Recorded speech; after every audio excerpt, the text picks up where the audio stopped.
Are you someone who thinks I'll just sleep when I'm dead or I'll deal with those emotions later? Well, so welcome to the Mindset Mirror Connection podcast. In today's episode, we are going to talk about why sleep and stress management are so important when it comes to physical and mental health. They affect all parts of the body, so you'll definitely want to listen up and lean in as we elevate your mind. Good morning. Good morning. Good morning. I did not sleep well last night. Speaking of this. Oh, that could answer some of things too. Yes. I'm very irritable. That makes sense. For those of you who are new to this podcast, Amanda and I talk about our lives, babies, puppies, reality TV, or whatever else we're watching at the moment. And if you do not want to hear that, please look at the show notes below to move on to the discussion for the day. Yeah. I was thinking about this morning and I was like, all of our listeners will resonate with what I'm about to say. So it was obviously my birthday on Saturday. We went out. I got home around like 5:30. That's not bad. Yeah. I mean, I was not sober. Yeah. Shocker. And I just am at the point in my life where I'm like, okay, yep, there's no reason for me to be out anymore. The thing is I had planned the day, I planned my food, and then that whole thing happened where like the thing that I was going to get, they didn't have egg whites. Yeah. So then I was like, okay, well, I'm going to get the thing that I wanted. And Michael nutrition coached you. Yeah. Michael nutrition coached me. He's like, wait, you didn't get eggs because of the fat and then you got the avocado toast. I go, no, I had a plan to have a high protein meal. They don't have the egg whites. So now I'm just going to get the thing that I actually wanted. Though they had eggs. Correct. They could make egg whites with. Yeah. So I planned my drinks. I planned what we were eating when we got home, ate that. Anyways, so went to bed early, slept like 10 hours and woke up and I'm like, we need to take the dogs on a walk. They didn't go to Oso. So why don't we just go there for brunch? And I don't, as you guys know, I don't want to do 2 days in a row of drinking, but I was like, let's just go to brunch. It's my birthday. We'll go take the dogs. Camilla came and met up. Oh. Yeah. And then we had a couple, we had some drinks, but it was like, I don't know if it was because of like the day before, but I mean, we were done by like 12:30. Mm-hmm. So we had like mimosas and I came home, hung with the dogs. We all took a nap, got up, worked, went on with my life, but then couldn't go to sleep. And so I got like 6.5 hours of sleep, even though my Oura ring's like, your sleep was great. I'm like, I feel like shit. So alcohol is what we're going to talk about today. No, sleep and self-care is what we're going to talk about. Alcohol affecting sleep. We already did an episode on alcohol. Yeah. No, because I realized, and it's interesting because when I came home that night, on Saturday, I drank my element tea. I had my DHM. I ate my kava, stayed up for a while. And then when I went to sleep, while my heart rate was still up, my heart rate goes high whenever I have alcohol in my system. I go to sleep. It goes like from 49 to 52 to 68 to 70. Ugh. This time I went to 63. So I was like, meh. Yeah. So it definitely is something that I personally cherish so much. And I will make a decision. So knowing what happened yesterday, that probably won't happen again. Because I'll be like, I would rather get better sleep than go to brunch. I know. That's what when people with the baby, it's like, I rather go to bed at 7 and then have to risk going to sleep and feeling like shit. And because if I go to bed at 7, it gives me the opportunity to get more sleep. Right. And it sounds ridiculous to go to bed at 7. No, it doesn't. But it also gives me I usually get 6 to 8 hours some days. Mm-hmm. And now it's not consecutive and I'm up all night, but I rather get my 6 to 8 because I feel much different. Yeah. Cause you're going to bed at 7 and she wakes up at 3, She wakes up whenever she wakes up. Yeah. She's just a darling little thing. She is. So I thought for clients and listeners, thinking about, I tell this to clients all the time, I want to go to, my current self wants to go to brunch right now. Hell yeah. Go have some mimosas. And it was good because Liberty did so good. With the dog sitter or what? At Oso. Yeah. Compared to the first time, she just sat on the bench. When I came, I was like, oh, she's already better within a week. Oh yeah. She's great. So, and obviously Harlem was in her cart. So she was chilling. Everyone loves Liberty. They know her. What? there because she's so unique. I mean, the way she looks. Oh, yeah. The first time we came, she had a cone on. Yeah. So they were like, "What happened?" And then she's like, "What happened to your eye?" And they told the whole story. So it was good. And plus, we walked there, walked back. Yeah. So it wasn't a big deal. But my current self wants to go to brunch. My future self wants to be slept. So which is more important to me? And asking yourself that question, but you'll figure out it should be the latter because it's so important. Well, it takes time. Yeah, it does. But yeah, I didn't get sleep and I just running. Just when I don't get sleep, it's just like, in my brain. And then and then we're going to the Phoenix Open for those of you who don't know. No, God, no. I was like, why are we here? No, God. And my hair would not be in this messy bun. This is okay. So this hairstyle is because I'm like, okay. And this is important, guys. I'm looking at my week ahead of time. Like a lot of people just look day to day. And I get that. But I want to like have a bigger game plan. Yeah, I agree. So I'm like, okay, I'm going to the Open on Thursday. Yesterday, so Camille and I got the same thing. We got the breakfast bowl that's like potatoes. Yeah. Egg. We got egg whites. We added steak, pico de gallo and guac. Okay. So I ate that, but then we were waiting for her for a while. So Mark and I shared the buffalo chicken dip. And then with the drinks, it ended up being like a 3,000 calorie day because I always overestimate. Yep. So I'm like, shit. I know. 10 grams of butter is mandatory if I go out to eat. Yeah, no, totally. So I overestimated. Yeah. And so normally I have 3,000 calorie days. But this week I'm going to have 3. So then I had to like redo everything to just be at maintenance. This is just for maintenance. But I think that's important. Anyways, I'm looking ahead. I'm like, okay, we're going to be at the Open on Thursday. And so Friday workout probably not going to happen. So then I needed to work out this morning in order to like hit my plan, which I did. And I walked and actually felt better. Yeah. But now I'm getting that kind of, and like, I mean, it's 6.5 hours. People are like, that's my norm. That's me. bad. For me, that's like, yeah. To me, that's like, no. Like I need 7. I might as well get 3 hours of sleep. Yeah. Yeah. Literally. And I probably run better on 3 hours of sleep than 6. Correct. It's like that pressure. Also, I think my allergies are acting up because I was like sneezing on my walk. Super cute. You're just vibing today. Yes, I'm thriving. And so that's why I was like, well, I need to wash my hair. And then I was like, well, that I can just put it up in a messy bun. Yeah. And this is where it's at. Yeah. Do we love it? I do. Thank you. But I'm a messy bun. Yeah. So. It's cute. The way I'm a sucker for a messy bun and a crop top. Yeah. Listen, well, I got a shoulder. So anyways, how was your weekend other than coming it was good. Your shindig was good. It was very chill. It was kind of too chill. It was too chill for you? Well, people couldn't talk. Oh, at the Palma? Yeah. Yeah. So we went to Churchill. Like we got this huge table and everyone it was way better. Did you go bowling? No. You didn't end up, because Michael asked me, he's like, did they end up going bowling? I was like, I'll find out Monday. Yeah. No, we went to Churchill and everyone, like we got this huge communal table. Well, Churchill's good because it's like we can all sit together, but you can go get your drinks there. We can get some food there. Like it's very self-serve. Yeah. The girls who did our wedding, the Skookie Bar, they have a storefront there. And the owner was there and she's like, oh my God. Like, hi, give me cookies. She gave me ice cream cookie Sunday. Nice. So good. It was so good. We had ice cream last night. We have handles. Okay. So how was my weekend? It was good. So Saturday we had your thing and then just came home. And then Sunday, my mom came over to help. I got a good workout in. And then I had my mom walk with my new group. Oh, yeah.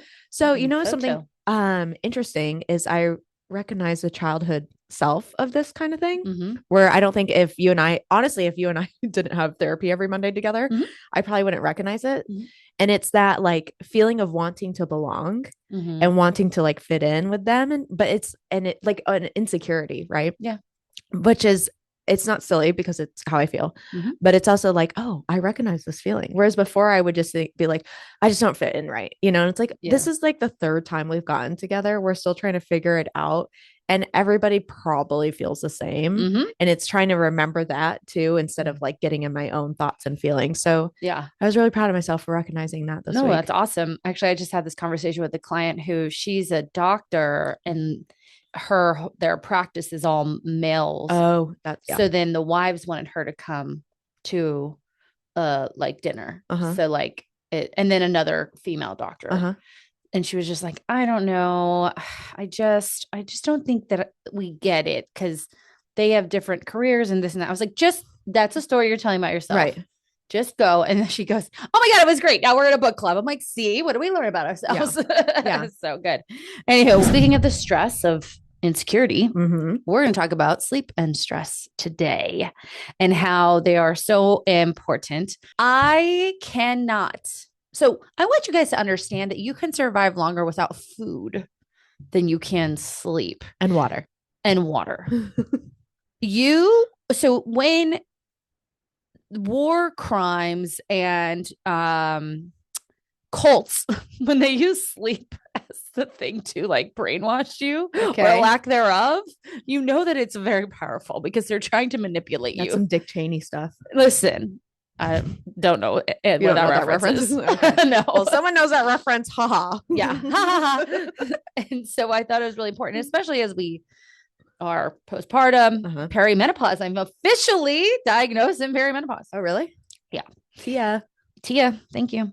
So they really are the foundation of mental and physical health in so many ways. You could be the healthiest individuals, meaning you get your workouts in, you hit your micros and macros, you drink your water. But if your sleep is off, it's not going to matter. Yeah. And if you're stressed out of your mind, it's not going to matter. I think people often overlook those two things though, because if they're hitting all these other things, and what does sleep matter? And especially going back to like our comment in the earlier chat was, I've always slept 5 hours.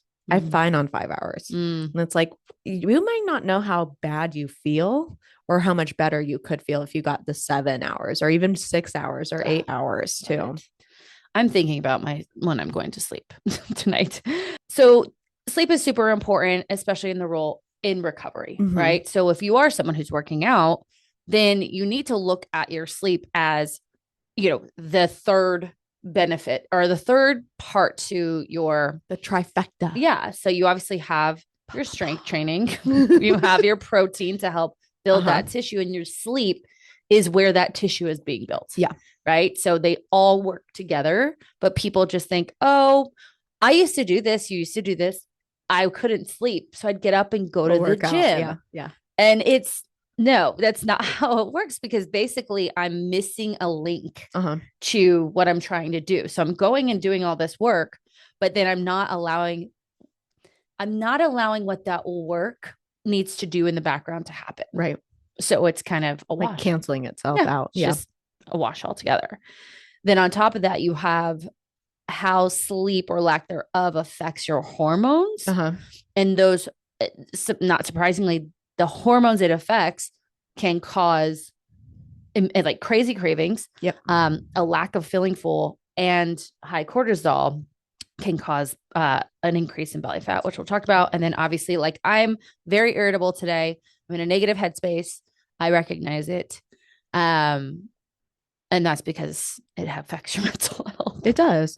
Well, but like disruptors, like we talked about. So for example, this weekend, alcohol, right? As well as like screen time. That's a big thing for me, is like, I try and definitely be off my screen or not looking at it, but I do have it manually switch to like the night mode or whatever it's called. Caffeine too late. So I've got some matcha. I think so. Andrew Huberman was like, no caffeine after 12 p.m. or something like that. I don't do that. I don't do any caffeine after 12. I don't do barely any caffeine. 10. I honestly like matcha. I have this maybe once a month. And I didn't even know matcha had caffeine in it. It has like 0.2 nothings of it. So then caffeine, stress, like you talked about. So, and stress doesn't have to be like stress from work. It could be physical stress, like we were talking about. It could be mental stress, emotional stress. Like family things are happening, but not necessarily in your home. It could be outside, and that's still a stressor. So the other thing too that I notice most clients do is their inconsistent bed and wake times. And what you don't know is every time you're being inconsistent with that, you're essentially going into like a jet lag feeling. So like that may have happened. Well, no, you went to bed at a good time. I on woke up Saturday. at the same time. Yeah. So that's another thing too, of like, keep in mind that if we're going to bed at inconsistent times and then you're going to wake up at inconsistent times, that's going to affect overall your whole sleep cycles, because you're essentially missing parts of the cycle, but also it's going to impact your mood, how much sleep you can get as well. Think of it this way. So if you wake up at 5 a.m. Monday through Friday, and then you wake up at 8 a.m. Saturday, Sunday, you then Sunday night are that time in between waking and going to sleep is much shorter. And so you're kind of in that jet lag phase because you have to wake up at 5.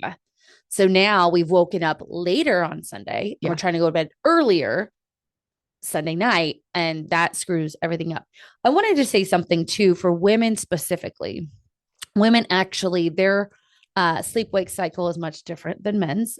Our melatonin production starts around like 7 p.m., where men start around like 9, 10. Oh, really?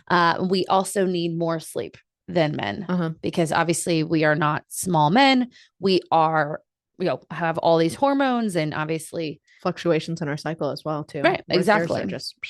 They're pretty, I mean, they have fluctuations in hormones, but not like women. So we require longer, time in bed. Plus, we need to realize that our melatonin starts to produce around like 7, 8. And this is from Dr. Stacy Sims when she was on Diary of a CEO. She had talked about this in detail and that, just how important sleep is for women specifically. So when we're looking at like hormone regulation too, the one thing is when we don't get a lot of sleep, our cortisol goes up, right? Think about sleep, like sleep, even though research doesn't really understand why we sleep because it puts us in such a vulnerable. Isn't that weird? Yeah. It puts us in such a vulnerable place, but it's so important for our physical like rejuvenation. So when we don't get that sleep, our body goes into a stress mode because it's like, I haven't rejuvenated. I didn't recover from yesterday. So it's kind of like, think about Stone Age. If I was sleeping and I didn't get enough sleep, that usually meant that I was being attacked. Yeah. Right. Or I'm out of food. Yeah. Or there's a stressful situation. Exactly. So that's why our cortisol goes up. And if that becomes chronic, then we see things like, an increase in fat storage, right? Because cortisol can affect our insulin levels. Higher insulin levels can create insulin resistance, which can create fat, especially around the midsection. On top of that, you guys will notice when you're not slept, you're hungrier. Yeah. And then as you eat, you're not getting as full because your ghrelin, which says I'm hungry, is high. And your leptin, which says I'm full, is low. And so you'll begin to eat more and you will be you'll crave more of those high processed carbs because the body wants that quick energy. And this is all by design. It's pretty awesome that it does that. But I also want to reiterate that lack of sleep while you're thinking, well, I go to the gym and it's actually producing hormones in your body that will cause you to overeat. Right. And so those are the biggest things in regards to hormone regulation. Now we're going to talk about, if we think about it the opposite way too, is like for me in perimenopause. Now I am more estrogen dominant from how I understand my hormone panel that I got. My FSH and my LH are low. So that puts me in perimenopause. My estrogen is high. My progesterone and my testosterone are normal. So I'm in this kind of estrogen dominant situation. And so for me, because I'm estrogen dominant, that could cause, because progesterone is not where it needs to be based on where my estrogen is, can cause me to wake up in the middle of the night, which happens. It happens often. Now I have a puppy in my bed, so there's that. But for me, having, so you have hormone imbalances from not getting enough sleep, but also hormone imbalances can cause you not to sleep. And so it's finding things like we're talking about that controlling as much as you can. Cause I hear this shit all the time. It's like, well, I'm just going through perimenopause, so I can't. No, you can. I can. And I always talk about my hack of when I wake up in the middle of the night, your water. I water. I chug this shit out of that water. And for some reason, I was talking to the doctor at Tia. She's like, I don't know why it works, but if it works, she goes, I'm going to try it. I was like, try it. I'm telling you, it works. And it puts me right back to sleep. Now I take melatonin every single night. I will never stop taking melatonin because it works. It's never not worked for me. And I drink that water in an effort to try to control how these hormonal imbalances are also causing me not to sleep. So hopefully you guys hear the difference. I interrupt this episode to bring you information on our Sprinkling Your Mindset Masterclass here at the Mindset of Matter. The masterclass will be on March 25th, and it will be covering all of the things we talk about here at the Mindset Mirror Connection podcast and have you gaining understanding around your behaviors, your yo-yo dieting, your restricting and binging, you're starting over again on Monday. On top of that, you will get a $10 early bird discount to sign up for our 21-day Food and Body Freedom Challenge. This is a challenge that is a mini mindset method on top of receiving nutrition and exercise guidance. This is a taste of what we do here at the Mindset of Matter, and you'll receive our 21-day challenge at $29 if you sign up between now and our masterclass on March 25th. So I hope to see all of you both in the masterclass and in our 21-day challenge. Now, back to the show. So I want you guys to think of it from both sides. Mm-hmm. So good. So again, improving your schedule. Yeah. So how do we improve the sleep? Yeah. Is consistent schedule. So like you were talking about, if we go to bed, and so this is where it's like, you have to be realistic too. Cause I'm thinking as I'm saying this out loud, like not everybody's going to like go to bed at 8 p.m. on the weekends, right? Things happen. This is where you have to have the flexibility, but also planning ahead, like you were talking about, looking at your week further ahead. But in general, we want to try and have the same sleep and wake times. Yeah. Because that's going to significantly impact how you feel. We also want to reduce lights and screen time as we're going into bed. So just even making like a note on your phone that pops up, like a reminder or a timer, something. What we do is we have like, we kind of turn on our dimmer lights as opposed to our bright lights, and just make sure that now it helps because I have a baby, so it makes me remember to do that because I don't want it all bright for her because I want her to go to sleep. But even I've had some clients for moms where their kid is up until like 10, 11 and then the kid is going to sleep, and it's like, well, now we're setting up that sleep cycle for them long term. They're going to have a harder time falling asleep because they're used to these lights, and kind of that schedule and routine that you're having. We also want to even consider having a routine going to bed, right? So we usually have dinner, dim the lights, I do dishes, kind of calm everything down. We don't want to start like a party bus at that time. You know what I mean? No, we do the same where we have dinner. We'll do our creamies, and I usually do dishes during that time. Then I'll watch TV. Then I'll go and get ready. But yeah, definitely that's something we don't do in our household because right now we don't need to, is like the dimmers, but all of our lights are on dimmers. So maybe we should try it. You just turn it on and off. Yeah. Oh. Yeah. I take my makeup off and then I take my melatonin. Really? I'll sit and watch HGTV for about 20 minutes, turn over, give Mark a kiss, and I'm out. Really? See, I cannot have like lights on. Like they have to be on. Like I get the I mean, turn the lights off at that point. Well, but even on. Like, so like if I'm going to wash my face for a night, it's like on the lowest setting in our bathroom. Like if it's on the normal light setting per se, it throws off my sleep. Interesting. I know. Yeah, no, I definitely just on and off. Another thing that I like for clients to do, because oftentimes you'll be stressed about the next day, is a brain dump where we are writing down like our to-do list for the next day, any worries on our minds, like, and really processing it, like sitting there and being like, this is going into this book. When I close this book, I will close that off in my mind. And then tomorrow I can open it up again and not have to worry about it. I hear this often, like one of my clients, she's a shift worker, but also she and her family are going through a lot. And all we're trying to do is get her to sleep more. She's great on everything else. And so she started to do this so that she's not ruminating. It's help. So it took me a long time to be okay with doing it because I'd be like, oh, okay, I'll remember. And you're laying there in bed and it's like, remember to text Christina tomorrow. Remember to text, it's something like that. But then if it's like, because I didn't want to look at my phone and it's like, well, just pull out your phone, put it in the notes and then like put it away because it feels so much better. Oh yeah. And once I started doing that, it was a game changer. Yeah. I also, one of the game changers for me is the chili sleep. Like it's interesting because sometimes, so the chili pad that we have, you can set it where you get into a cool bed if that's your thing. And then it wakes you up with heat. And for me, it's kind of funny because I haven't figured out what I like better. Do I want to go into a warm bed? Because that seems to make me want to sleep longer and wake up to cold. Because when it gets cold, I wake up, you know what I mean? So it's trying to figure out, but it allows for the environment to, like, I can control it. Now, obviously that's an investment, but keeping your, blackout shades, Yep. having, warmth when you need it, and like lighter sheets when you need it, especially when you're going through perimenopause. Obviously, having hot flashes is something that is going to keep you awake. So I would definitely look at something that kind of helps to regulate the temperature of the bed.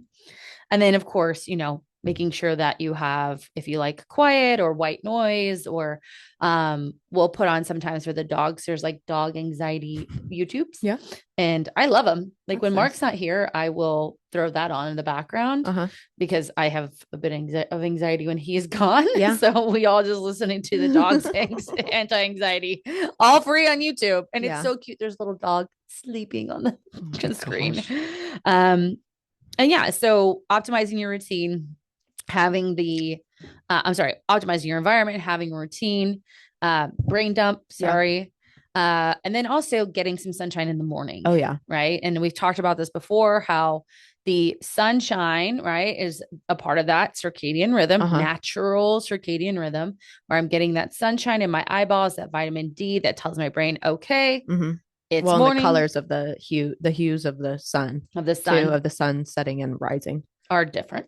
So then, boom, sunshine. Now, right now, sun doesn't come up until 7:30, right? So if I'm up at 4:45, I'm not getting sunshine, and I need to buy one of those lights, one of the lights that Jordan told us about, Dr. Jordan Trapp, and then walking at sunset, which we've already talked about in our walking episode. I did find a study for this episode that it talked about, like it said, obviously consistent sleep is the best, but if you are inconsistent with sleep, that on a non-working day or like a weekend, if you could do some catch up sleep, that could be an opportunity. I think I didn't like go into the whole article. I looked over it and thought, oh, that's interesting. But I would say, if we're doing that once every so often, that's one thing. Right. But if you're doing that every weekend and using that as a reason to keep staying up, that's an easy thing to change your practice of and see if it makes any difference in your body composition or like what you're trying to do with your goals. Yeah, no, I agree. Well, and speaking of that, stress itself, sleep and stress they really can knock you off your axis, like, and I'll see people sometimes be like super stressed and like take a nap. You know what I mean? It's kind of a dissociative thing. And I'm like, I mean, yes, that's good, but there's other things we should be doing. So stress, like we talked about, is so similar to sleep because it does affect our hormones. If it's high, chronically high, it can affect our body composition, how we eat. And there's two different types of stress. We have acute stress and we have chronic stress. So stress is a good thing. Cortisol is a good thing. People keep the cortisol diet. No, you want cortisol. If you don't have cortisol, you will die. Cortisol is what keeps you alert. It's what's saying run. It's what's saying fight. It's what's saying freeze. It's doing all of those things. Acute stress is something that comes up like my hair. Am I going to wash my hair? Am I not going to wash my hair? Yeah. Well, I'm not going to wash my hair. I'm putting it up in the bun. There, stress gone. Like, is the doula going to be on time or is she not going to be on time? Right. Acute. Comes, goes. Now, chronic stress is very different. And a lot of the things we talk about, your beliefs about yourself, your inability to set boundaries, your feeling fearful all of the time, that is chronic stress. You're like people pleasing. That is chronic. It's constantly happening. Now, the thing about stress is that it's supposed to come up. Threat is there. Tell you that there's a threat there. Once the threat is resolved, you come back down into that parasympathetic place. But chronic stress doesn't do that. You stay heightened off, like, if not, I wouldn't say all the time, but most of the time. Yeah. And so that's the thing, is that if we have these increases in cortisol that never come back down, or they're just staying very high, the thing about cortisol is that it says fight or flight. Guess what you need to fight or flight? Energy that comes from food. Yes, that goes into your blood sugar. And so the food goes into your bloodstream, creating blood sugars. So then we have this high cortisol. So then we need high blood sugar. At a certain point, you're going to have like your insulin that comes and takes the blood sugar and like delivers it to different parts of your body is going to be like, I can't yeah, I can't do this anymore. Right. And eventually we become what is called insulin resistant, which can create inflammation. It can create, again, that belly fat that we see. And that is something we want to avoid. And so high chronic stress is something that we need to pay attention to. Yeah. Well, and especially like maybe if you're feeling overly emotional, your behaviors are short tempered, like that may not be like, I don't know, I'm just hormonal today. You know, because I hear that a lot of like, I don't know, I just feel this way today. And it's like, well, what's your stress like? Yeah. And again, like going back to it may not be an obvious stressor. Like maybe I don't have a sitter for this week and I also go back to work. It could be an underlying stressor too. Right. So just because your behavior is doing something, there might be a reason that you're not so obvious about or you're short temper. Like, is it a big deal of maybe Mark forgot to get the groceries or something like that? I don't know. And is it like a big deal or is it more stress that we're doing this? And so now we're quick tempered and then I'm not sleeping well and it's starting that cycle. And I want to say, like, as devil's advocate, I get sometimes people kind of leaning on this too. Yeah. Like, I'm stressed. I'm super stressed. So My I life didn't, is really stressful. Yeah. So I didn't do X, Y, and Z. Yeah. And so I'll say, well, and I hear this with workouts. So, you know, I'm really stressed. Now we want our clients to listen to their bodies. Oh, yeah. But we need to make sure that, okay, could the workout be something? I think I just talked to someone about this. Could the workout be something that actually energizes you, right? That actually brings you some endorphins and joy and actually uses that blood sugar, right, for something. Yeah. Right. Because think about that. If I'm super stressed and I'm not moving, not fighting or flighting, where's that blood sugar go? Again, that's how we create insulin resistance. So maybe even though you are a bit more stressed, maybe doing a workout is actually the thing. Because we've said it the opposite. Like, if you're super stressed, don't put more stress in your body. But you've got to find the middle ground. And you guys are probably thinking, what is the middle ground? You're going to have to figure that out. Right. Well, yeah. And then on the contrary, too. So if you're super stressed and you're listening to your body where a workout is not beneficial, we can go for a walk. We can do like in the time that you would exercise, we can do some meditation. We can do a breathing exercise, maybe some light yoga, maybe just some stretching, something that's going to down regulate you.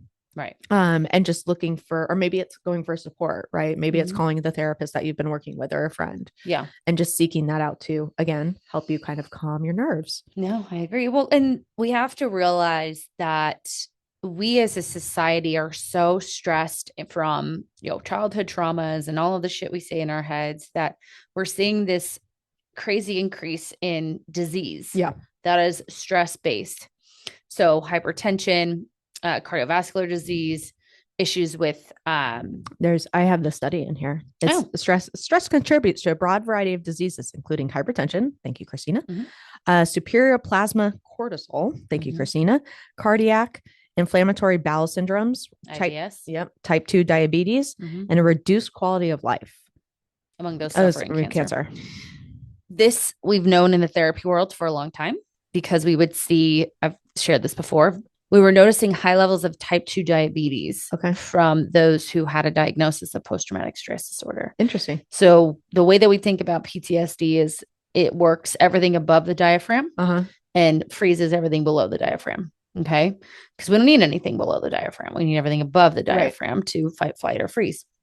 And so when that's chronic, then that is why we see these types of that goes back to your increased cortisol, increased insulin resistance, and now I've got type 2 diabetes. Yeah, because the body's like, I don't need to poop right now. Yeah. So it just hold on to your bowels. It holds on to disaster.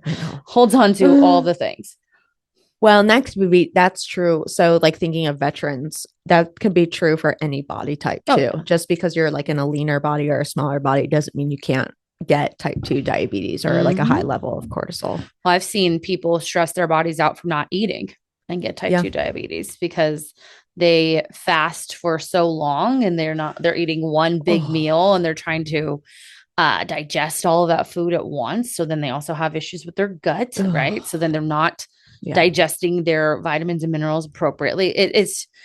I've seen it in small bodies, large bodies. And you'll see it's the interesting thing is it's a type 2 diabetes diagnosis in a smaller body usually.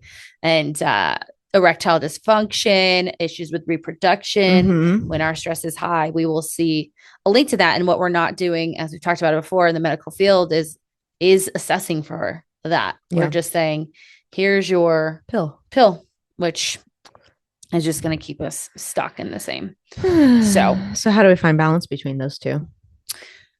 Okay. So if we're thinking about the natural progression of stress, we have to bring our bodies back to that parasympathetic place. Like the homeostasis. Which is what we call your rest and digest place.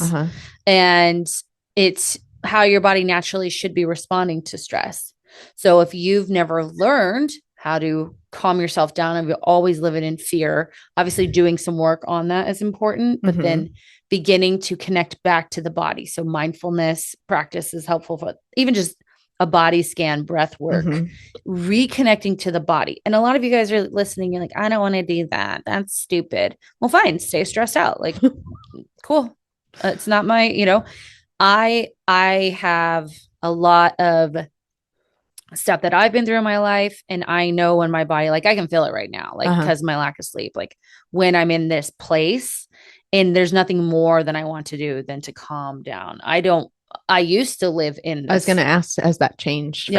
I used to live here all the time. And then I would find these outlets that would just calm me quickly, right? Alcohol, smoking back in the day. Like, you smoked? Cigarettes. Oh, yeah, that's right. Your marble or whatever. God. Anyways. And so I would find these things to make it happen for me, even though that was just stunting the process of calming my body down, actually. So I don't like living in this place. I want to find that homeostasis as soon as possible. Yeah. I would say from my experience, my stressor was like not calming my body down, obviously, but then it was like persistent injuries, right? So I wasn't sleeping well because I was so anxious all the time and so like uptight about my exercise and nutrition regimen. Yeah. Like I remember I'd like literally stay up and like refinagle my fitness pal. And then I would wake up early and then I'd be like, well, I might as well go to the gym. I'm up early. Yeah. And so then it became that vicious cycle. And so if I didn't learn, what happened is how did I like learn to calm myself down was getting injured and being forced into that.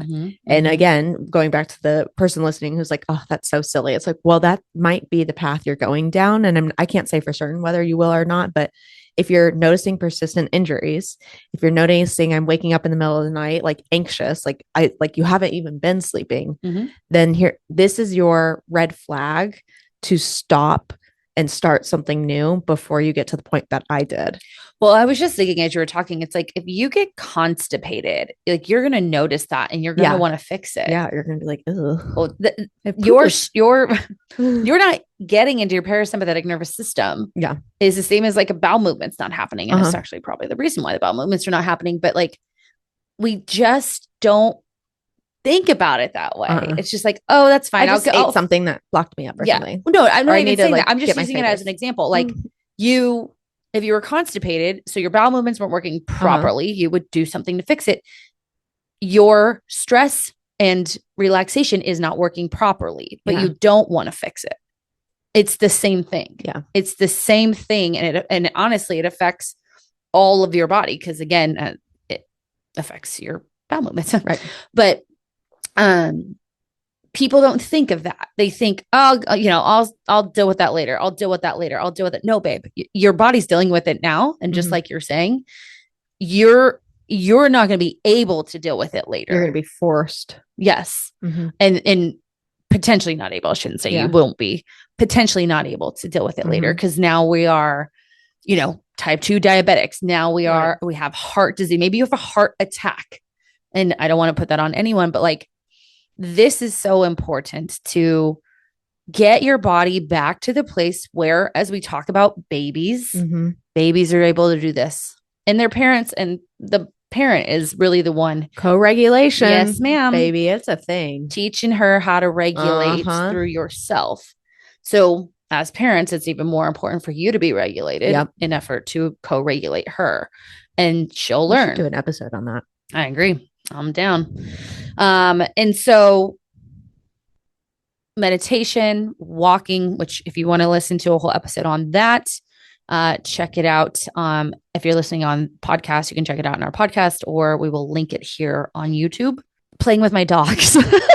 That's like my favorite. Yeah. It makes me so happy. I'm a big go for a walk. Go for a walk or just stand outside. Like I've literally had clients where their goal or their like task for the day is to go stand outside for 2 minutes. The best.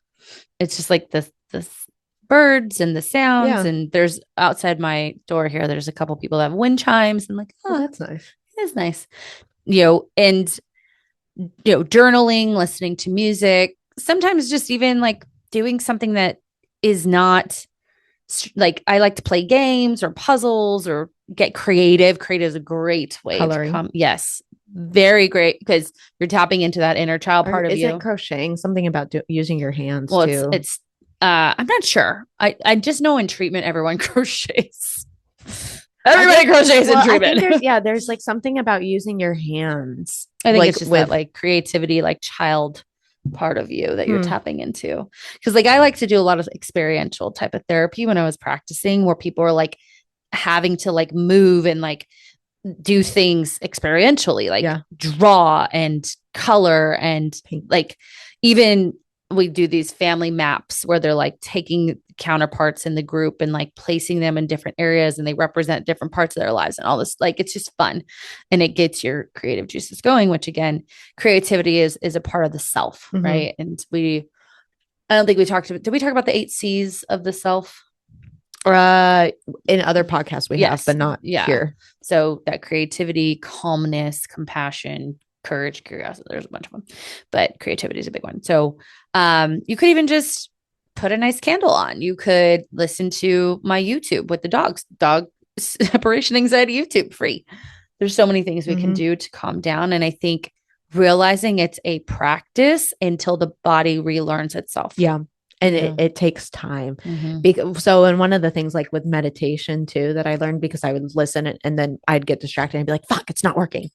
And it's actually your ability to come back to the meditation that is the most effective part of the meditation. So once I learned that, I was like, that totally makes this worth it, because then every time my brain would wander off and I'd come back, I'd be like, oh, good. Now, see, it's working, like giving that positive reinforcement when you are doing something for yourself that helps reduce that stress. It helps reduce that like sleep anxiety or going through sleep and having anxiety throughout the night with it too. In dialectical behavioral therapy, which is all about mindfulness, that's one of the major like stepping stones, is like, we are going to be mindful, and they call it non-judgmentally. Oh. And so we're not judging where our mind goes. We're just watching it. Okay. Which is exactly what we're talking about. In dialectical behavioral therapy, they use it in addictions, cutting, eating disorder treatment. And it's really just being aware of where your thoughts are going. So good. Well, we hope you guys can, take away some tips and tricks here to help improve your sleep, to help manage stress. If you do, obviously coaching can be really helpful in this way, because what we get to do is track our clients' sleep, understand their lifestyles, work with them to figure out what that routine looks like, give them skills to not only uncover where the stressors lie and the stories the client is telling about themselves, but also give them tools to ride the waves of their emotion, to connect to themselves authentically, to calm their bodies down. So if you're interested in coaching with us, check out the link in the show notes below. We have our Mindset Method and Movement, which is our group coaching program that includes 2 weekly group coaching calls with myself, on top of custom nutrition coaching and access to the Mindset and Movement app. We have our one-to-one coaching program, which is much more hands-on, weekly Zoom call with your coach, plus access to your coach directly in our inbox, plus so much more. And we are moving what we used to call self-guided is now called the self-mastery method. We're moving that from its original platform to our app, which I think is going to be way better. Yeah, because we tried it in the other way, and my little ADHD brain was like, I can't do 2 things. I can't be in 2 things. I need to be in one. So, and then I've also got the Mindset of Mommies program. Yeah. So my foundational program. Yes. March 3rd. So we'll have more information of that, excuse me, as the episodes go on, and I'll have some links and whatnot to sign up. Well, I think it's important, guys, to realize the Mindset of Mommies. Like there's a whole mindset piece. That's why it's called Mindset of Mommies piece. and it's learning preparing this. your mindset for like what's about to happen. So like through even because it's for gals who are looking to get pregnant, interested in pregnancy, or who are currently pregnant as the main people. And what you need to realize is there is so much change that happens physically that we need to be prepared for, nutritionally that we need to be prepared for, support structures, and even your relationship. Yeah. And so part of it is not only do you get a workout with it and nutrition coaching with it, we get group calls, but we talk about the mindset piece of it. Like you're saying, of there is a big change that happens in pregnancy. Yeah. And it's sometimes really hard, but also we incorporate the postpartum of how to start preparing for that as well. Yeah. Love it. Love it. And we're here. I mean, we have programs designed for everyone. So again, check out the link in the show notes below. If you love this information, please make sure to give us a follow or subscribe. If you love it and you're feeling gracious, we'd love a 5-star rating and review. And if you'd like to share it with someone, please do, as that helps us. It's grow and thrive. Grow and thrive. Yes. She's a mess and I'm a hot mess. We have our Mindset Mirror Connection YouTube page, Mindset Mirror Connection Instagram, now separate from our own. So check those out as well. And if you just want to take one little tidbit back from this podcast, we want you to remember this. What you say in the mind, you see in the mirror. Bye-bye.